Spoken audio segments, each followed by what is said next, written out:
Transfer classes are essentially set, and we're going to talk about whether Coach Cal's is better than his former school.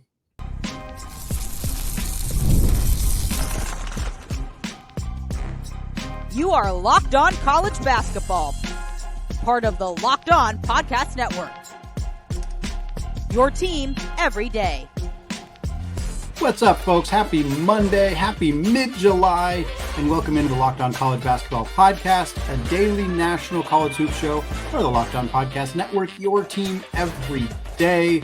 I am your co-host today, Andy Patton, joined, as always, on Mondays by Isaac Shade over there. You are listening to our show at the place to get your college basketball content every single day. Folks, listen ad-free on Amazon Music if you have not done so yet. Also, check out our Discord channel. It is free to join. There is a link in the show notes on audio and video platforms coming out with us, talking college hoops all the time. Today's episode of Locked On College Basketball is brought to you by Game Time. Folks, download the Game Time app now, create an account, and use promo code Locked On College, and you'll get $20 off your first purchase. Terms do apply.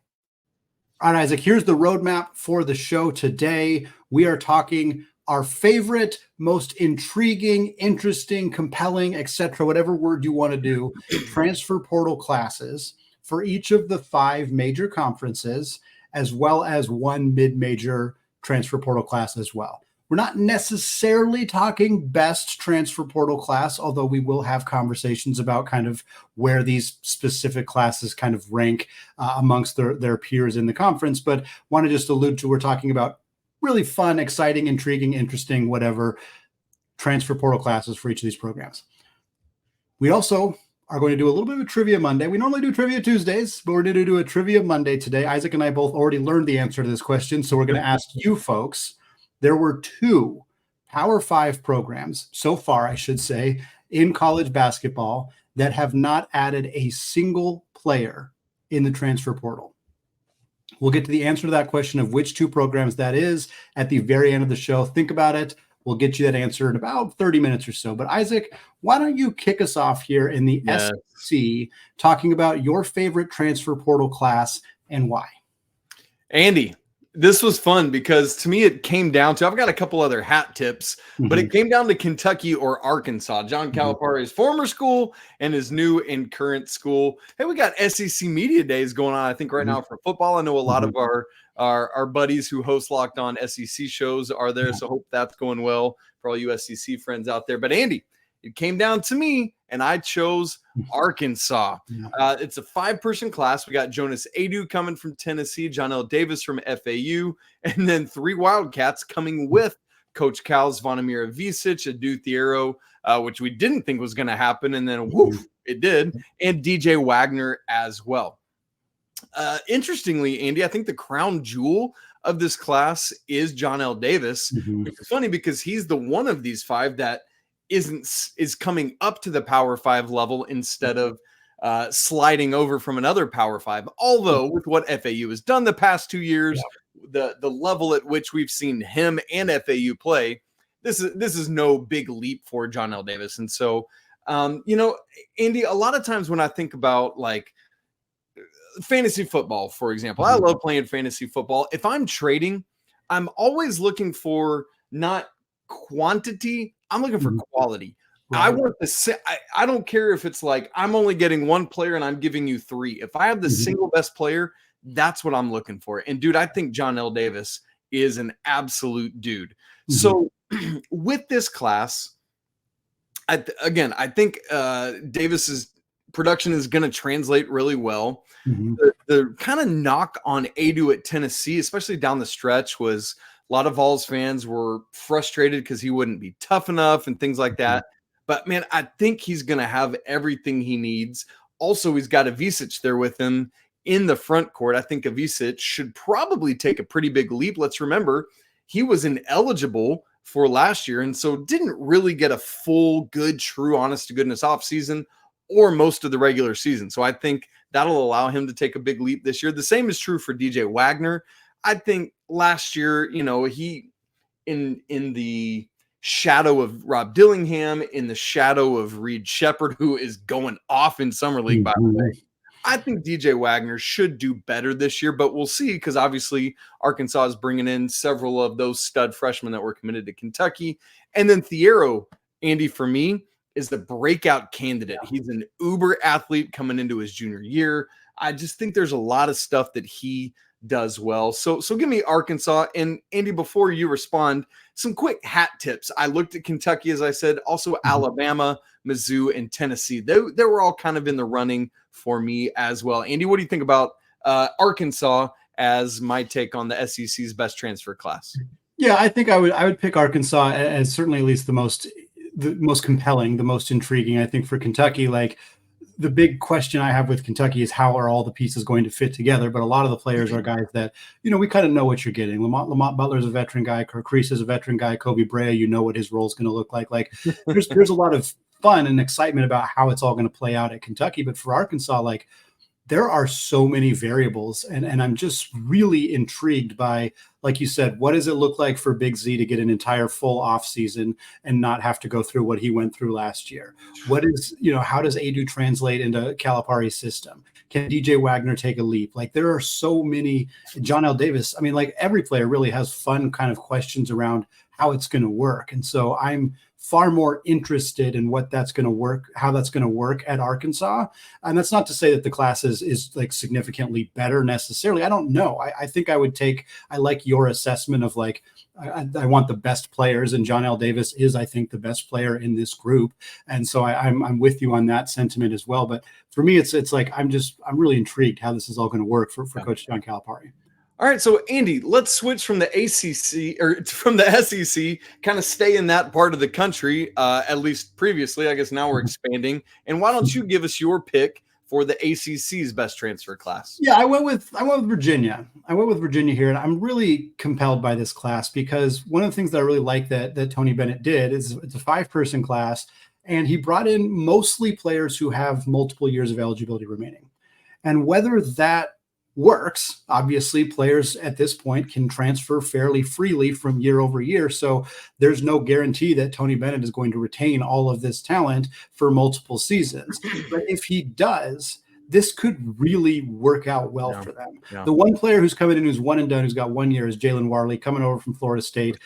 Fantastic player, true point guard type, not a super efficient scorer, but I think he kind of fits in nicely for a team that has to find a way to replace Reese Beekman.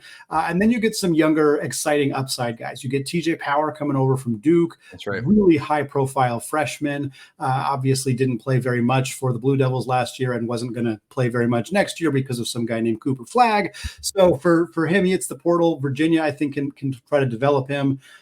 Give him more playing time than he would have got at Duke. The upside is obviously still sky high for this young man.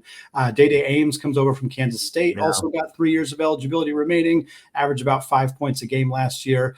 Elijah Saunders is a guy that I think really comes from a system at San Diego State where I think that translates well. Yes. At Virginia, their style, their pace, everything like that. 2 years of eligibility remaining, averaged about 6 points, 4 boards last year. And then Carter Lang, from Vanderbilt, they only averaged 2 points a game last year, but he's a seven footer. He's a center. He's got 3 years of eligibility left. Anytime you can get a guy like that, I think if that's your 5th and final portal edition, you feel pretty good about where you're at. I like the plan for Tony Bennett's team. I just don't know if it's going to work. If 3 of these guys depart after next year and Tony's got to do the same thing again and try to get young transfers, try to get them acclimated to his system to watch them leave after a year, that's not going to work very well. But if these players buy in, they spend 2 years or for a couple of them 3 years in his system and develop and grow, this could really, really work. Like I'm not putting money on this or anything, but like we could have kind of just under the radar watch Tony Bennett build a foundation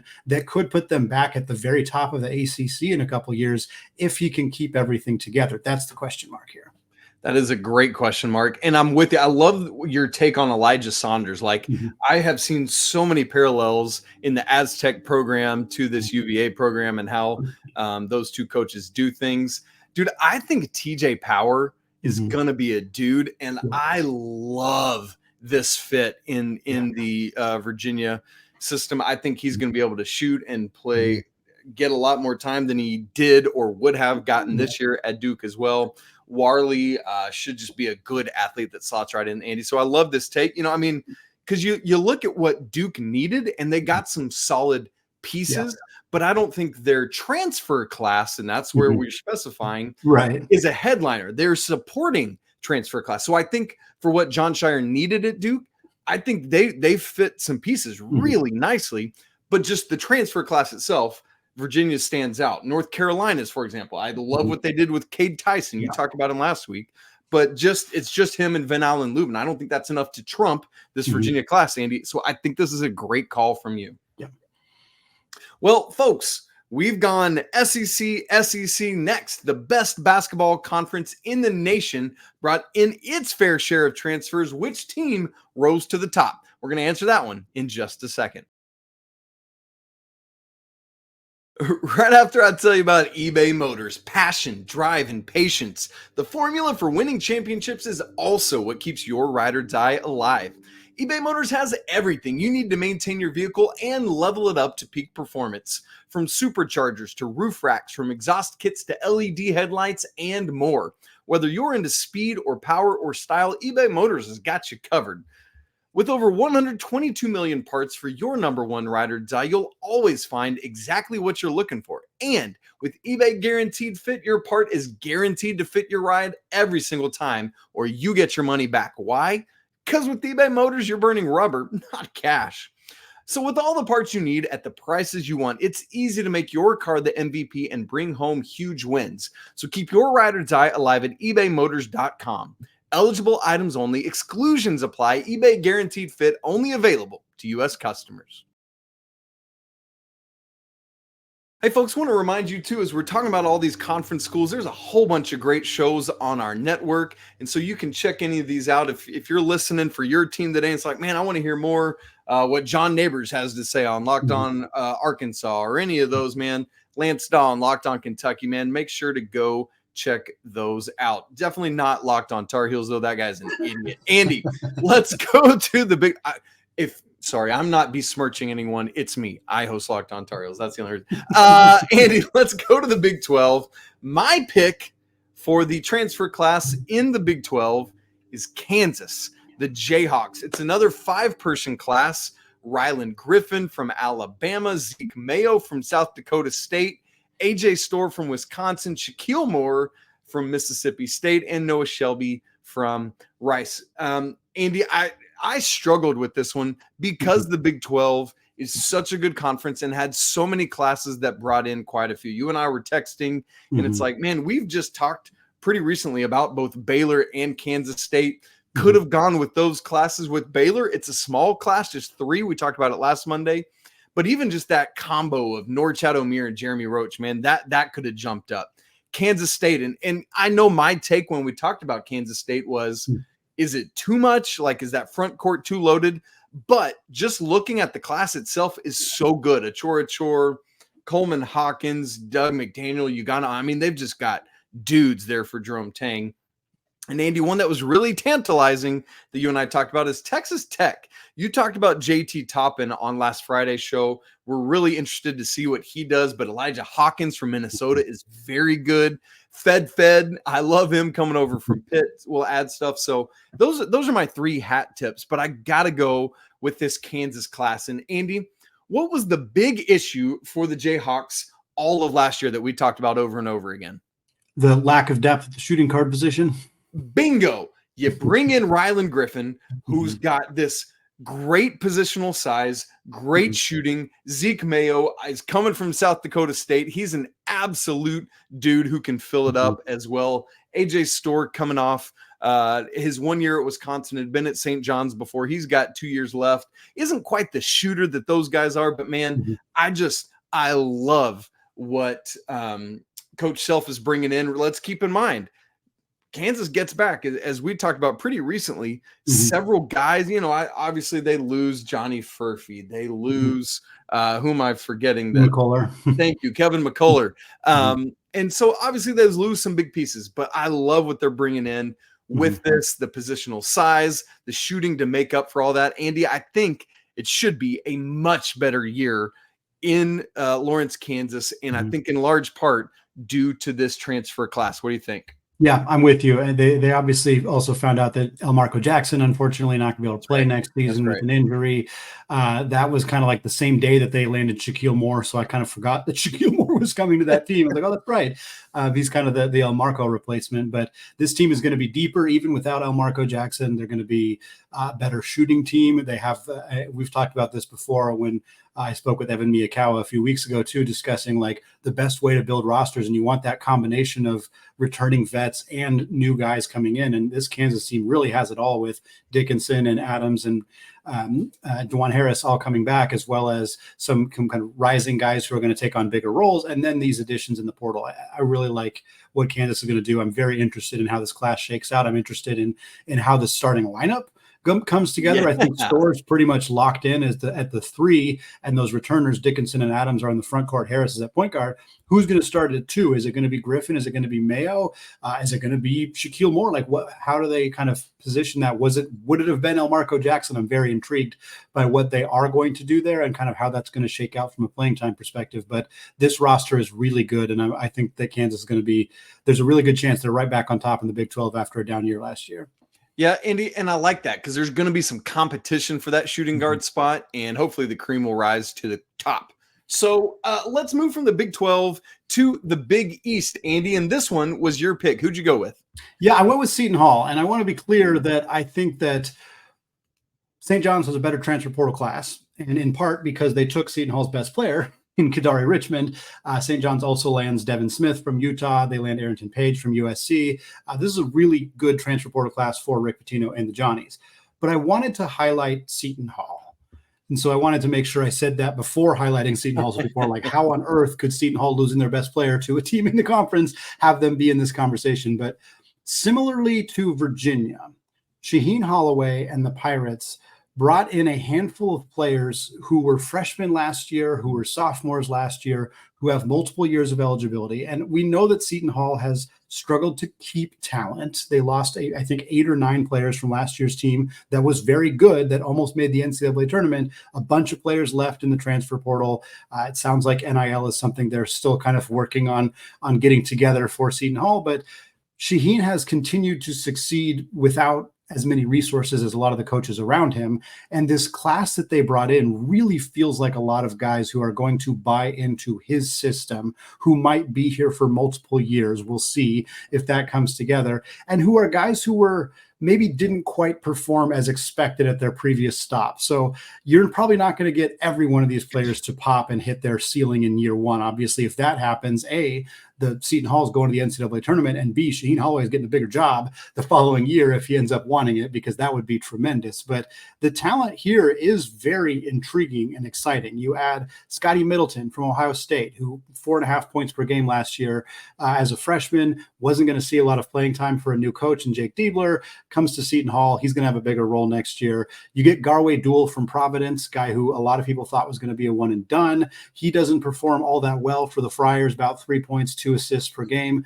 He wants to play point guard. He's built like Kadari Richmond. He's stylistically similar to Kadari Richmond. Is he going to have the same type of season? Probably not, but if he's a poor man's version of Kadari Richmond, you're pretty happy with that. If you're Shaheen Holloway and the Pirates, they get Prince Aligby from Boston College, about 5 points, 3.5 boards. He's got 2 years left. And then just a handful of other guys as well, some mid-major guys who are very successful at their stops. Chance Jenkins averaged over 15 a game at Old Dominion. Zion Harmon averaged about 15 a game at Bethune-Cookman. So you get mid-major guards who are going to come up to a higher level, who had a ton of success as scorers. You get freshmen who maybe underperformed at their high major stops, but who have a lot of upside. Gus Yalden's another player in that conversation, didn't play at Wisconsin last year because of some off the court issues, but he was a 4-star prospect who, again, committed to a Big Ten school. So there's a lot of upside in this class.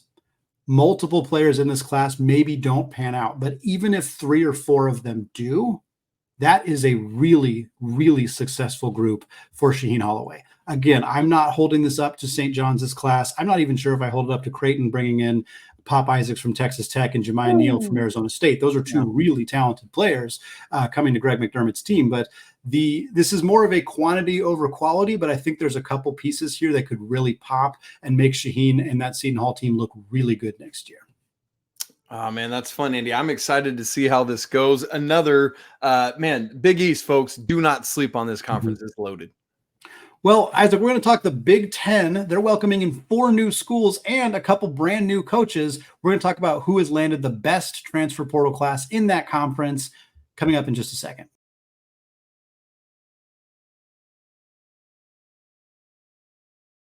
All right, Isaac, closing out the show, talking Big Ten, and then we're going to round it out with a mid-major selection out of all of the mid-major conferences. Talk about a team that had a really fun transfer portal class. We're going to start out here in the Big Ten, let you lead here with the class that you're picking out of that conference. Dude, Andy, with all these conferences bloating, it's so hard to come up with this. I waffled back and forth a good bit on this one. I looked at Ohio State's. I really like theirs with Aaron Bradshaw coming in. I know he was hurt a lot last offseason ahead of his freshman year at Kentucky. Michi Johnson was a dude at South Carolina. Micah Parrish, Sean Stewart from Duke. Washington's is really good. It's not just great Osibor, so keep your eyes on that. But it ultimately came down for me, Andy, to Indiana or Michigan. And what kind of won the day was the shooting that Michigan is getting in theirs that Indiana is not in theirs, right? Like, I love the combination of Umar Ballo, Kanan Carlisle, and Miles Rice at Indiana. But it's like, I just don't know like how that continues to go. And I know that Mike Woodson's team hasn't really relied on shooting threes a ton, but it's just, I think what Michigan's getting is better, and Dusty May is going to know how to use it more capably, in my opinion. And so Indiana fans, I'm sorry, and please come at me, and I hear that. But Michigan has a 6-player class. Sam Walters coming over after a freshman year at Alabama. Trey Donaldson from Auburn. You get Roddy Gale from Ohio State, Vlad Golden following Dusty May from FAU, Reuben Jones from North Texas, and then Danny Wolf from Yale. Andy, there's so many things about this, but I think Danny Wolf and Vlad Golden legitimately might be able to play together. Maybe not all the time, but at times for stretches in the front court. And that is a massive front court, dude. I'm just telling you right now, Walters is a breakout candidate for me. We just talked about Ryland Griffin's shooting going from Alabama to Kansas. Sam Walters had some flashes last year. He is a massive kind of like almost he's got some Alex Caravan in him to me, but taller, right? Where I think he could play 3. I think he could play 4, just depending on lineup. But Trey Donaldson, Roddy Gale, small sample size of 3-point shooting, but I like what they can do. I love Danny Wolf. I love Dusty May as a coach, and I think he can bring this talent together in a really, really good way. So with all due respect to Indiana, Ohio State, Washington, I am a fan of this Michigan crew. Yeah, I like the classes, all the ones that you mentioned there. I have the same concerns about Indiana. Again, it's just a roster construction. I think it's going to get really kind of crowded. It's going to get it's going to be hard. How are you going to feed touches to Marbala when you don't have floor spacing? Like, I think that it could work, but I am a little bit more skeptical about how it works there. I love this Ohio State class. This 4-person class is fantastic. I agree that Michigan's is probably better in a vacuum, but I'm incredibly intrigued by how Aaron Bradshaw looks with the full. Would you take Ohio State's over Indiana's?